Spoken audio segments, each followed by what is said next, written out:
I'm Kat. I'm Arden 13. Welcome to our show, World Tiger. Building Dragon. Today we are continuing with our world building basics, talking all about maps. Today we are focusing on world maps, continent maps, and country maps. We'll get to the city and dungeon maps in a later video. Now you may have noticed by the timestamp that we are trying to make these videos just a little bit shorter. Last year we realized that there was a lot of information that we wanted to cover, but we wanted to cover it all at once rather than breaking it apart into more digestible pieces. So we're kind of approaching this as a little bit of a more digestible situation for you guys. We still have a lot to talk about, so let's get started. Let's do this.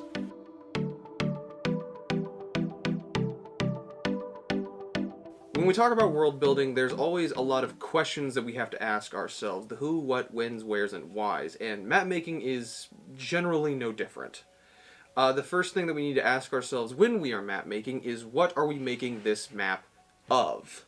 Not necessarily what it is for, but what it is of. And for this video specifically, we're focusing on a world map, a continent map, or a country map. And that basically just goes from full world scale down to what you would see in a history textbook. I think that what I enjoy a lot when I'm doing map making is starting out small and then just building off of what I have. So if I'm building my country map first, then I can think, okay, well, I already have one country set up. What would the country next to it look like? And then the one next to that. Well, now I already have a continent. Do a couple more of those, and now I have my world map. Absolutely. One of the things also that you need to understand as a world builder is no matter where you want to start is effectively the correct place. Some world builders might have a different view on things, but if it is you and your world building, whatever makes you feel the most comfortable and the most efficient at your world building or the most fulfilled with your world building, that is the correct place to start. Personally, I love hand drawing my maps. It's only up until recently where I've discovered a lot more digital formats that I've gotten into using those digital formats. Hand drawing has always been one of my pastimes, one of my favorite things to do. I always have sketchbooks with like little doodles of maps and stuffs in that. What about you? I actually started off making my maps digitally. I just felt like where I was starting and how I was starting, it just made the most sense for me. Now, when it comes to the first markings that we have to make on our map, I like to ask myself, or address a couple questions. First and foremost, I refer to it as the Civ question. If anyone is familiar with playing the game Civilization, when you generate a world for that game, whatever game you are playing, you have a choice of creating one of three different kinds of worlds due to landmass. There are technically four, various styles of worlds that you can create strictly by landmass. Not necessarily by look, but just by landmass. And those four styles are Pangea, Continental, Archipelago, and Oceanic. Pangea is a style of map or a style of world that is just one massive continent. That is not to say that there aren't any islands or anything like that, but when it comes to continental structures, there is one massive continent. Which is just what the Atrum is, with a couple islands around the sides, but yeah. The next is Continental, which is more or less what people would be familiar with if you're looking at a map of Earth. You have larger land masses that are maybe divided by oceans, maybe divided by narrower strips of land, islands dotted here and there, but the main bulk of the landmass in this world are continental. Such things as Ellicrid and I guess most everything that I have ever created are continental worlds, just because I'm a glutton for punishment, I guess. Archipelagos are actually super interesting and one of my favorites to kind of play around with, but I haven't ever dedicated myself to one specific archipelago world. Archipelagos are referred to as large chains of islands, no distinct massive land masses to be continental, but more or less say continental archipelagos. One of my favorite things to play around with is, what if there is no continent? It's just a bunch of islands. Little itty-bitty islands everywhere. And the fourth, and I wouldn't say most difficult, but definitely not something that I myself have any experience in building, are oceanic. And those worlds have little to no landmass. And a lot of the world building have to do with subnautical, aquarian kind of world building. Kind of going off of that, depending on how the depending on how your story goes within your world, you can have multiple different maps for your world. For a short period of time, you could have this, this continent that believes that they are a Pangea-like world, where they are the only continent on this massive world.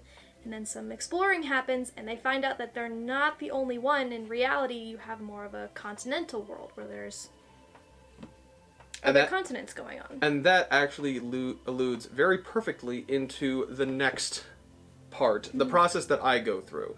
So first, after I ask myself the Civ question, I have to address the Middle-earth conundrum. And where that comes from is that when you look at a map of Middle-earth, that map is the known world, or it is the world that is necessary to the plot, and everything else is negligible, to be frankly honest. You also see that in the world of Ice and Fire. Mm-hmm. So when you address the Middle-earth conundrum, you're basically trying to address whether or not the map that you are creating is everything in the world, or there are bits and pieces of the world that aren't on the map you don't want to detail, or explorers just haven't found yet or haven't articulated yet. And there are some pros and cons to doing this. The pros being, it's less work. If you choose to do that this is the only world, or this is the known world, it's less work. You don't have to articulate or draw literally anything else. And this is what is important, and this is where the story takes place, and that's totally fine. If this is what is necessary, everything else is unnecessary, and you don't need to talk about it. You can, make subtle allusions to it, or at least, name this area as Rune, or the Easterlands, or whatever, going off of Middle-earth, but you don't have to do that if you don't want to. It also, by doing so, leaves an air of mystery, because now we're not entirely sure what goes on there, and it could be something as simple as the setting for the Legend of the Five Rings. They have the Shadowlands, and they don't know how far the Shadowlands expands. We just know that the farther you go down, the more treacherous it is. Right. And that, again, is totally fine. There's one massive con for doing this.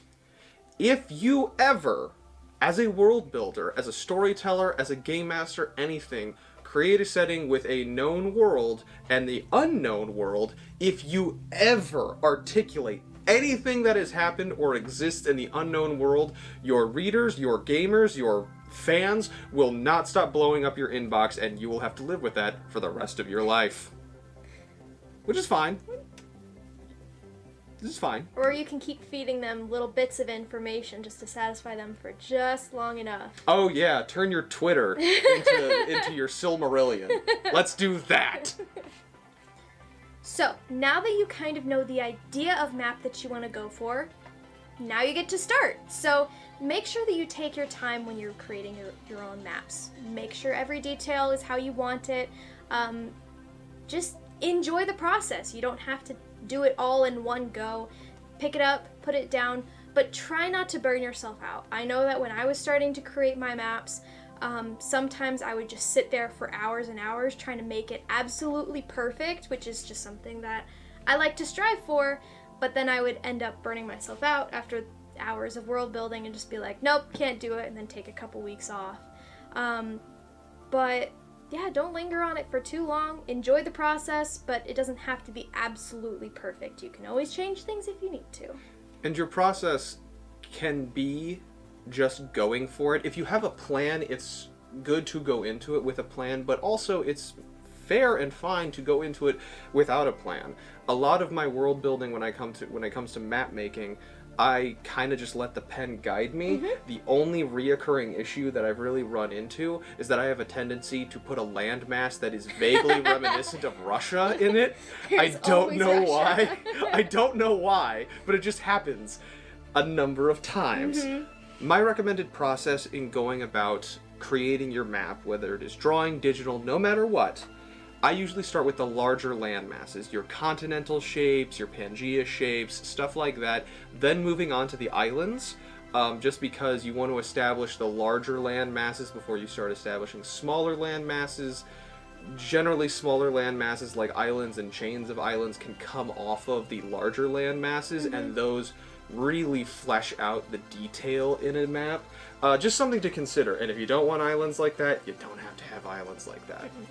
After that, I go to some terrain features or coloring, especially if it's digital, is where I kind of lay down, okay, so this is going to be more grassy area, more green, maybe this is going to be a desert area, throwing down those terrain features in terms of coloring, or some little notations here and there of like dots to represent sand, little like line hatch marks to represent grass or something like that, just to kind of break up what the world looks like in terms of terrain.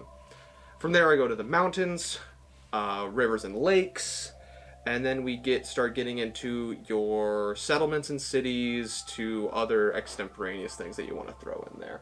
But generally I start landmass to create the canvas and then work in from there. I would say that when I started off with Theatrum, I tried making a couple maps with Theatrum to start off with, and something I struggled with was giving reasoning as to like why were mountains there, why was a volcano here, why is there an island there, and I guess I really like getting into the nitty-gritty details and everything having a reason. And so I searched on YouTube for a couple different YouTube videos to help me out and try and figure out like 5th grade, geology of just like, why do mountains happen and all of these things.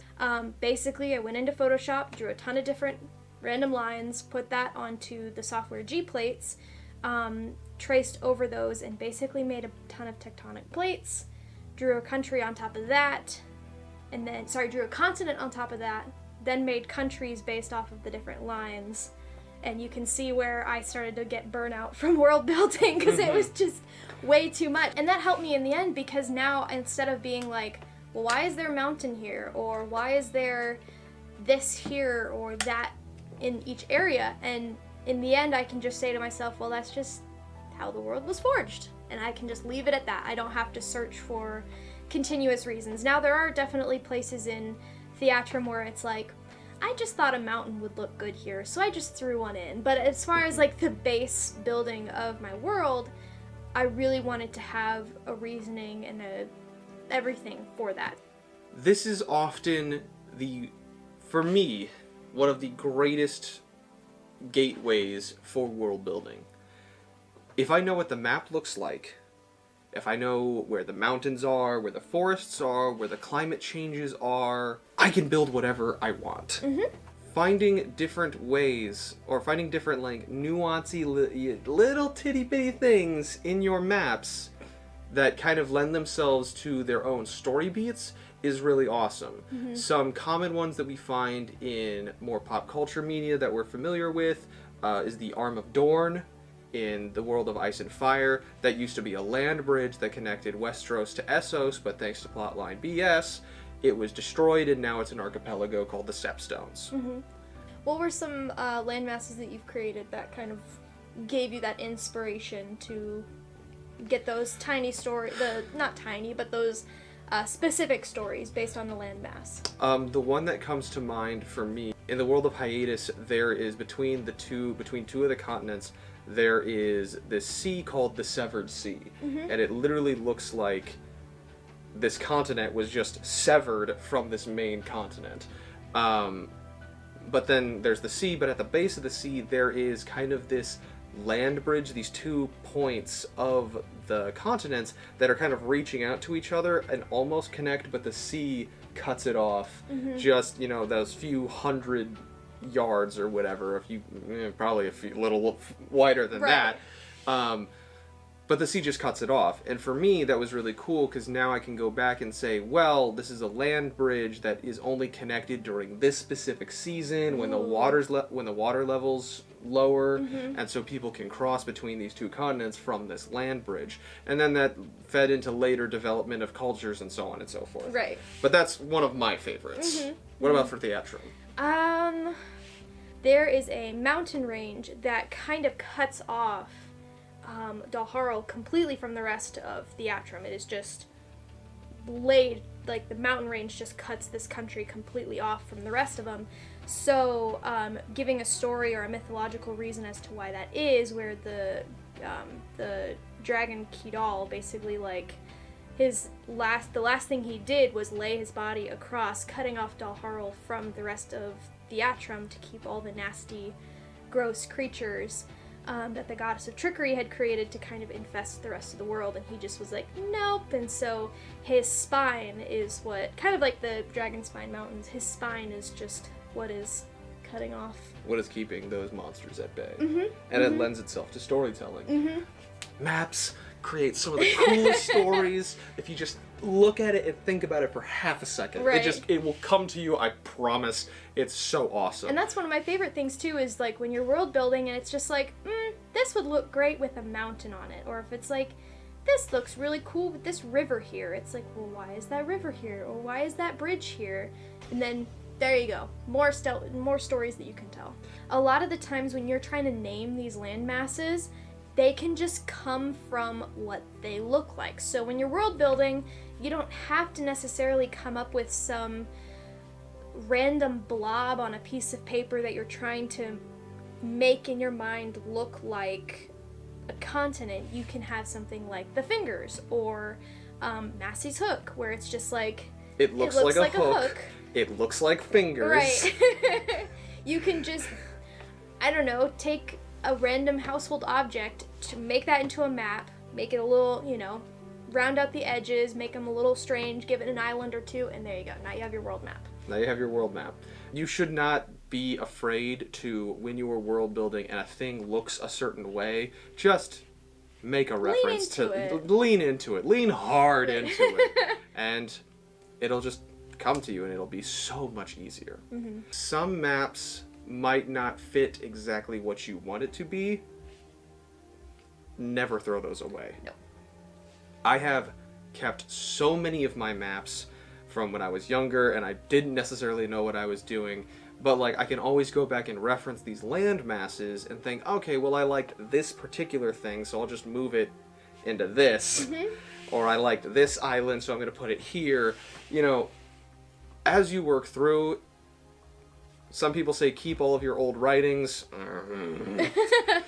Keep all your old maps. That's my greatest recommendation when it comes to map making. In conclusion, like a lot of things in world building, you just have to try it. You just have to get started. So get on Incarnate, get yourself that free account, and just start messing around, adding in random land masses, add in a village, see if you enjoy it. If not, pencil and paper is always, most of the time, the best place to start. You never really know what you're gonna like, so try out a number of different things. Try out just making a Pangea type world. Try out something that is just islands. You never know what you'll like. You'll never know what you like. It is truly a process of trial and error, and particularly when it comes to map making, some of your greatest failures would be your greatest triumphs. Mm-hmm. Just because of the process. Really, I cannot stress enough, never throw away old maps, because some of those things can just bleed into other things and can influence your further creation, your further map making. It's really up to you what you want to do. Never hesitate to start over if you need to, and stick with something that you love. Thank you so much for joining us today. Let us know in the comments below something that you enjoyed about today's video, or if you have an idea that you're willing to share. If you enjoyed today's video, please make sure to hit all those buttons that everyone else bugs you about. We would love for you to join our lunch table. And if this is your first time joining us on your world building adventure, please feel free to jump back into the playlist to watch all of the world building shenanigans that Kat and I get up to. Well, lunch buddies, I've been Kat. I'm Arden 13. I'm still waiting on that ramen. We'll see you next time. Bye!